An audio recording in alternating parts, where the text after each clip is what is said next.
There are so many logical vacation choices, sampling local food, visiting museums, relaxing on a beach. You know, the kinds of activities that make your friends jealous but don't require you to sign a waiver or contemplate your own mortality.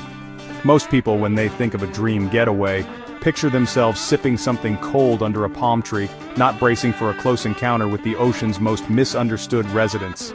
Or if you're me, you pick the activity that sounds like a deleted scene from a disaster movie, snorkeling with sharks. Because why settle for a sunburn when you can have an adrenaline rush and a story that makes your mother question your judgment? The brochure was way too cheerful about it. Bright colors, smiling cartoon sharks, and promises of unforgettable memories. As if the word unforgettable isn't also used to describe trauma. My brain, ever the unreliable travel agent, thought this was a fantastic idea. It's the same part of my brain that once convinced me to try karaoke in a foreign language. Spoiler, that also ended with nervous sweating. What could go wrong, right? Just me, voluntarily entering the dining room of a famously toothy predator. It's not every day you get to be both the guest and the potential entree. I've always considered myself adventurous, if you count switching coffee brands. My idea of living on the edge is trying oat milk instead of regular. So when the chance came to become a human bobber in shark-infested waters, I said yes. Because apparently my sense of self-preservation is easily outvoted by my desire for a good story. This is the kind of story that sounds impressive, assuming you return with all your limbs. It's the ultimate icebreaker at parties, provided you don't become the cautionary tale. The logic? Flawless. Sharks don't typically attack humans. They mistake us for seals. Supposedly comforting unless you've ever seen a shark's idea of a snack. I've seen a seal. I've seen me. The resemblance is minimal.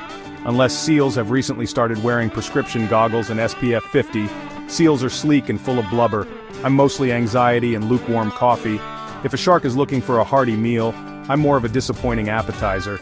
Yet here I was, about to test this theory firsthand. Because nothing says vacation like putting your faith in marine biology and a wetsuit that's just a little too snug. The things we do for a good story and a slightly damp passport stamp. I mean, you can't exactly brag about switching coffee brands on Instagram. My internal monologue was a mix of heroic self-talk and abject terror. One minute I'm channeling Jacques Cousteau, the next I'm mentally drafting my will. This trip was supposed to be about witnessing evolution. I just didn't realize I'd be participating in the survival of the fittest. Turns out, evolution is a lot more personal when you're the one in the food chain. But the flight was booked, the deposit paid, and my dignity already on the line. Sometimes, the best adventures are the ones that make you question your sanity, and give you a story you'll never forget. The Galapagos Islands aren't your typical paradise. They're more like a biology textbook exploded onto volcanic rock. Wildlife is everywhere. Sea lions on benches, marine iguanas sneezing salt, and tortoises older than your grandparents. The animals have zero fear of humans, which is both magical and unnerving. Darwin had his big aha moment here, and it's easy to see why. Blue-footed boobies, flightless cormorants, and finches. Every animal is a weird remix of something familiar. As a tourist, you're the clumsy intern in nature's lab. Stay on the path, don't touch anything, and definitely don't ride the tortoises. Penguins might waddle by, unimpressed by your existence. It's humbling. Nature's way of saying, we were fine before you got here, don't mess it up. You feel both special and insignificant, which is the perfect prelude to being humbled by sharks. Welcome to the Galapagos. The morning of the shark snorkel arrived with a sky that screamed bad idea. Our guide Marco, who looked like he arm wrestles sea lions, handed out the gear snorkel, mask, and the dreaded wetsuit. Wetsuits are designed to keep you warm and destroy your self-esteem. Getting into one is a workout involving grunting, sweating, and existential regret. Around me other tourists struggled too. We bonded over our shared neoprene humiliation. Marco briefed us, we'd swim with Galapagos and white-tip reef sharks. He said, generally harmless. I fixated on generally. He demonstrated snorkel skills which I'd need when I inevitably inhaled half the Pacific in panic. Mask on, I practiced breathing, sounding like Darth Vader with anxiety. We waddled to the boat, a flock of confused penguins heading for a job interview. The stage was set, the ocean waited. My brilliant idea was about to get very, very real, ready or not. The boat ride to Devil's Crown was a masterclass in nervous jokes and suppressed anxiety. The sea was choppy, the sky gray, and everyone pretended not to be terrified. Marco grinned. Time to swim! like it was a pool, not the shark's living room. One by one we slid into the cold Pacific, each splash a symphony of regret. My turn. I took a breath, fell backward, and the world changed. Underwater, everything was silent, blue, and alive. Schools of fish darted past in shimmering light. For 30 seconds I forgot to be scared, then I remembered sharks. Every shadow became a potential fin. My breathing was ragged, my fists clenched in primal fear. I was a floating buffet, a clumsy intruder in a world where I was not at the top of the food chain. The beauty was undeniable, but so was the fear. Welcome to the food chain. My first shark sighting wasn't dramatic. No ominous music, no sudden rush of water, just a white-tip reef shark gliding below me, as if it had somewhere far more important to be. It was almost comical how little it cared about my presence, as if I was just another piece of floating debris in its world. It moved with effortless grace, completely indifferent to the awkward humans above who flailed and kicked, trying to keep up with the rhythm of the ocean. The shark, meanwhile, was the definition of calm, unbothered, unhurried, and perfectly at home. Soon more appeared, lounging on the sand like old friends gathering for a midday nap. They seemed to have their own secret society, a club of cool confidence, and I was just an accidental observer. Then, a larger Galápagos shark emerged from the blue, its silhouette growing as it circled us with slow, deliberate movements. For a moment it felt like time paused, and just as suddenly, it vanished into the deep, leaving only a trail of bubbles and a racing heartbeat behind. Awe mixed with a sudden sharp thought. I have made a huge mistake. My mind raced with every shark documentary I'd ever seen, but I couldn't look away. The fear didn't vanish, but it changed. Less panic, more of a steady adrenaline hum. My hands clenched and unclenched, my breath echoing in my snorkel, but I realized I was still there, still floating, still safe. These weren't movie monsters, they were just animals, part of a complex ecosystem that had been thriving long before I arrived. The sharks swam among schools of fish, weaving through the reef with a kind of quiet authority.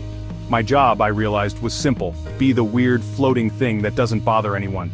I tried to make myself as unobtrusive as possible, blending into the background of this underwater world. I watched for what felt like forever. Sea turtles drifted by with ancient calm, eagle rays soared past like underwater birds, and I felt like I was witnessing a secret parade. The sharks were just one part of the ballet, moving in harmony with rays, turtles, and countless fish. Every creature seemed to know its role in this underwater performance. I started to relax, unclench my fists, and became an observer, not just a potential snack.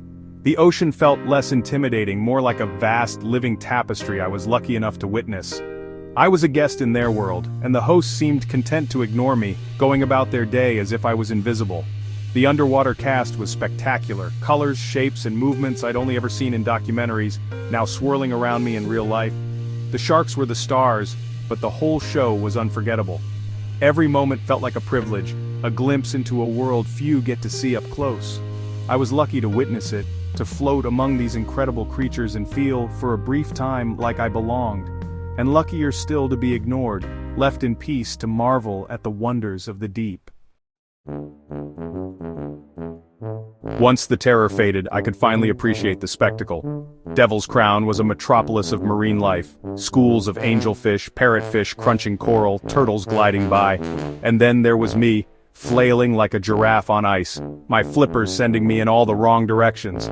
I tried to dive for a starfish and ended up somersaulting, limbs everywhere. The fish were probably impressed by my avant-garde water dance. The sharks, meanwhile, were the calm center of the chaos. Commuting, not hunting. This was their world. We were just awkward visitors. A massive sea turtle paddled by, giving me a look that said, "Don't mind him, he's new." Eventually Marco signaled it was time to go. I surfaced, no longer scanning for threats but soaking in every detail. I entered the water a bundle of nerves. I left humbled, awestruck, and only slightly waterlogged. I call that a win. If you're planning a trip to the Galápagos, or anywhere wild and wonderful, here are a few essential tips to make sure you blend in with the locals, and not the local wildlife. First, Ecuador uses the US dollar, so you can leave your calculator at home. But don't forget to bring plenty of small bills. Change is hard to come by, and you don't want to be stuck haggling with a sea lion over a 20. Also, sun protection isn't just a suggestion, it's a survival strategy. The equatorial sun here is no joke. It will roast you faster than a tourist can say SPF. and you'll be glowing red before you know it. So wear a wide-brimmed hat, polarized sunglasses, and slather on enough sunscreen to make yourself practically waterproof. Reapply often, especially after swimming or sweating. Trust me, a sunburn is not a good look, especially when you're about to meet some of the ocean's top predators. You want to look like a savvy traveler, not a lobster. And forget about Wi-Fi. Out here, it's more myth than reality. Your phone will be about as useful as a rock. So embrace the digital detox. Instead of scrolling, watch a blue-footed booby dance or spot a marine iguana sunbathing. The wildlife show is better than anything online. Most importantly, always listen to your guide. They're not just there for fun facts. They're your best resource for staying safe and making the most of your adventure. Guides know the animals, the currents, and all the hidden dangers. They'll keep you from making rookie mistakes or doing something monumentally stupid. Always stay on the marked paths, and never touch the wildlife, no matter how adorable that baby sea lion looks. Remember, you're a guest in their home. Your guides are your lifeline to not becoming an international incident or a cautionary tale. Trust them, they know which sharks are just curious and which ones you should give a little extra space. Respect the rules, follow your guide's advice, and you'll have an unforgettable, safe experience in this magical place. And best of all, you'll return home with all your limbs and some incredible stories to tell. Climbing back onto the boat was anything but graceful. I flopped, dripping and buzzing with adrenaline. The world above water felt muted compared to the vibrant chaos below. Our group, now bonded, swapped stories, each shark growing larger with every retelling. Peeling off the wetsuit was a triumphant struggle. I felt braver, changed. I'd faced the monster under the bed and found it mostly indifferent. Back on land, everything felt sharper, fresher. The barking sea lion sounded like a welcome, not an annoyance. The experience had shaken me out of my routine and reminded me how wild and beautiful the world is. The fear was real, but the reward was greater. Sometimes the most ridiculous ideas lead to the best stories, and I had the t-shirt to prove it. The grand lesson? Your comfort zone is a nice place to visit, but you wouldn't want to live there. True adventure happens just outside that door, when you say yes to the thing that makes your palms sweat. Don't be reckless, but challenge your own limits. Fear is a loud storyteller, but sometimes you have to tell it to hush so you can see the sea turtle swim by. The world's wonders are bigger than your anxieties. This trip wasn't just about sharks, it was about seeing myself differently. I pushed a boundary and found it was made of paper. We're all capable of a little bravery, even if it's messy. Next time you see a wild-sounding activity, go for it. You'll come away with a story, and a reminder that being alive is a wild, unpredictable adventure. And if you're lucky, you'll come back with all your limbs.